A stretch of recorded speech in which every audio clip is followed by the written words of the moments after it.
क्या पेरेंटिंग का ऐसा कोई हार्ड एंड फास्ट रूल है जिसे अगर मैं फॉलो करूं तो मेरे बच्चे स्मार्ट और सक्सेसफुल होंगे?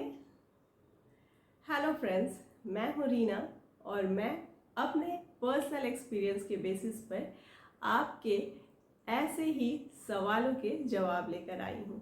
हो कि आपको उनसे कुछ मदद मिल पाएगी। तो एक्चुअली ऐसा कोई ट्रिक नहीं होता, कोई ऐसा हार्ड एंड फास्ट रूल नहीं है बच्चों के लिए जिसे अगर आप फॉलो करेंगे तो आपका बच्चा परफेक्ट हो जाएगा। वो कम्प्लीटली डिपेंड करता है बच्चे के नीड के ऊपर। और अगर हम दूसरे किसी बच्चे को देखते हैं कि उस बच्चे ने इस तरीके से किया था, उसने ये क्लासेस ज्वाइन की थी और इस तरीके से इस स्कूल में पढ़ा था, तो वो आगे जाके बहुत सक्सेसफुल रहा। मैं भी अगर उसी तरीके से मेरे बच्चों को भी वो सारी क्लासेस ज्वाइन करा दूँ, ट्यूशन ज्वाइन करा दूँ, वो स्कूल ज्वाइन करा दूँ, तो मेरा बच्चा भी उसी फुटस्टेप को फॉलो करते हुए सक्सेसफुल हो जाएगा, ऐसा नहीं है। ये गलत फहमियाँ हैं हम पेरेंट्स की, क्योंकि हर बच्चा अपने आप में यूनिक होता है और हर बच्चे की नीड्स अलग होती हैं। कोई बच्चा अगर पढ़ाई में बहुत अच्छा है तो हो सकता है कि सोशलाइजेशन में अच्छा नहीं होगा, तो हमें उस बच्चे पे सोशलाइज्ड होने के लिए वर्क करने की ज़रूरत है। और अगर कोई दूसरा बच्चा सोशलाइजेशन में बहुत अच्छा है और स्टडीज़ में अच्छा नहीं है, तो हमें उसके ऊपर स्टडीज़ पे फोकस करने की ज़रूरत होगी। इन द सेम वे, एक ही बच्चा लाइफ के अलग अलग स्टेजेस में अलग अलग तरीके की ज़रूरतें होती हैं उसकी, और वो फाइंड आउट करना, उस ज़रूरत को पहचानना एक पेरेंट की जिम्मेदारी है। अगर आप एक जिम्मेदार पेरेंट हैं तो सबसे पहले फाइंड आउट कीजिए कि आपके बच्चे को ज़रूरत किस चीज़ की है। अभी ज़रूरी नहीं है कि अगर हमारा पड़ोस का बच्चा उसी एज ग्रुप का है और उसे उस चीज़ की ज़रूरत है तो मुझे भी मेरे बच्चे को वही ट्रीटमेंट देना होगा, ऐसा नहीं है। ये कम्प्लीटली डिपेंड करता है कि मेरे बच्चे को क्या चाहिए, और ये आपको पहले फाइंड आउट करना होगा, तभी आप उसके लिए सॉल्यूशन ढूंढ पाएंगे। तो अब सवाल है कि मुझे वर्क कहाँ करना है।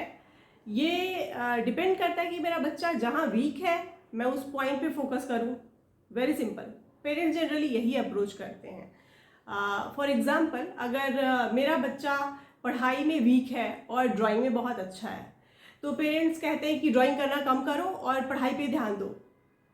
लेकिन इसका उल्टा रिजल्ट आने लग जाता है, क्योंकि बच्चे को पढ़ाई में मन लगता नहीं है और उसे ड्राइंग में मन लगता है, और आप उसके मन की चीज़ बंद करके उसे वो काम करने के लिए फोर्स करने लग जाते हैं जो उसे बिल्कुल नहीं पसंद है। तो बच्चा इरिटेट होने लग जाता है और आपको जो रिजल्ट दिखना चाहिए था बिल्कुल अपोजिट दिखने लग जाता है। बच्चा इरिटेट होता है, चिड़चिड़ा होता है, गुस्से में फेंकना शुरू कर देता है। कई बार बच्चे गुस्से में चीखने लग जाते हैं, और अगर पेरेंट्स भी उस वक्त अपने आप को कंट्रोल ना करें तो सिचुएशन वर्स हो सकता है। तो एक्चुअली हमें ये फाइंड आउट करने के लिए कि हमारे बच्चे पे वर्क कहाँ करना है, हमें पहले बच्चे की स्ट्रेंथ को फाइंड आउट करना होगा। जो बच्चे की स्ट्रेंथ होती है, बच्चा उस चीज़ में इंटरेस्ट लेता है क्योंकि वो उसमें अच्छा है। मोस्टली हम पेरेंट्स की ये शिकायत होती है कि बच्चा मेरा खेल में लगा रहता है, पढ़ाई नहीं कर रहा।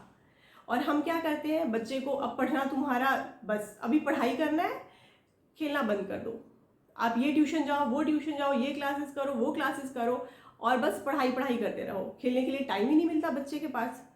तो बच्चा और ज़्यादा इरिटेट हो जाता है। वो एक क्लास से दूसरी क्लास भागता ज़रूर है पूरे दिन, लेकिन वो कंसंट्रेट कहीं भी नहीं करता। इसका सीधा सीधा रिजल्ट कहाँ दिखता है? बच्चे के जब मार्क्स आते हैं तो वो इम्प्रूव होने के बजाय और डिटोरिएट हो जाते हैं, और पेरेंट्स को भी फ्रस्ट्रेशन होने लग जाता है कि ये क्या बात हुई, हमने तो 4 ट्यूशन्स लगा रखे हैं, सारी क्लासेस लगा रखी हैं, सिर्फ पढ़ाई पे ही ध्यान दिए जा रहे हैं, खेलना बंद करा दिया है। एक्चुअली गलती आप वहीं कर रहे हैं। बच्चे को उनके मन का करने देना बहुत ज़रूरी है। बच्चे जब अपने मन से चीज़ें करते हैं तो वो बहुत क्रिएटिव होते हैं, और अगर आप बच्चे को उनके मन की चीज़ें कर लेने देंगे तो वो रिलैक्स्ड फील करते हैं और उसके बाद अगर आप उनसे थोड़ी देर के लिए पढ़ाई करने के लिए कहते हैं, वो उसका भी एक तरीका होता है कहने का। ज़बरदस्ती बिठा के आप पढ़ाई नहीं करा सकते अगर जो बच्चे पढ़ाई से भागते हैं उनसे। तो क्या हम बच्चे को पढ़ने के लिए कहना ही बंद कर दें? नहीं, बिल्कुल नहीं। एक्चुअली बच्चे ऐसे बहुत कम होते हैं जो खुद ही बैठ के पढ़ाई करते हैं। बच्चे, क्योंकि वो बच्चे हैं तो हमें उन्हें कहना ही पड़ेगा कि बच्चे अब आपको पढ़ना चाहिए।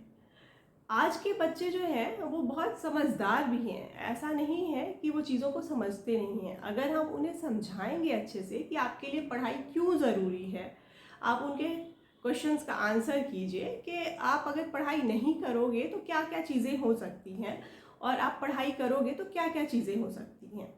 पढ़ाई करने के बाद फॉर एग्ज़ाम्पल अगर आप उन्हें बोलते हैं कि आप अगर अच्छे से पढ़ाई करोगे, जब टेस्ट में मार्क्स आएंगे या टीचर आपको क्लास में शाबाशी देती हैं, पूरी क्लास के सामने आपके लिए क्लैपिंग होती है, तो क्या आपको अच्छा नहीं लगता? तो ऑफ कोर्स ये हर बच्चे को अच्छा लगता है। तो इस तरीके से आप बच्चे को मोटिवेट कीजिए कि पढ़ना क्यों ज़रूरी है, और फिर आप बच्चे को छोटे छोटे थोड़ा थोड़ा सा इंटरवल देके शुरू कीजिए। पहले बच्चे को थोड़ा गैप ज़्यादा दिया कीजिए ताकि वो कंसंट्रेट कर सके। और इस तरीके से आप बच्चे को इनकरेज अगर आप करेंगे तो आपका बच्चा धीरे धीरे पढ़ने की आदत उसमें आएगी, और वो खुद भी ये रियलाइज़ करेगा कि अगर मैं पढ़ता हूँ या पढ़ती हूँ तो फिर मुझे इसके मार्क्स मिलते हैं या फिर क्लास में शाबाशी मिलती है, मेरे लिए क्लैपिंग की जाती है, तो वो खुद भी अच्छा फील करता है। और ये इनकरेजमेंट, ये मोटिवेशन उसे और आगे पढ़ने के लिए हेल्प करेंगी।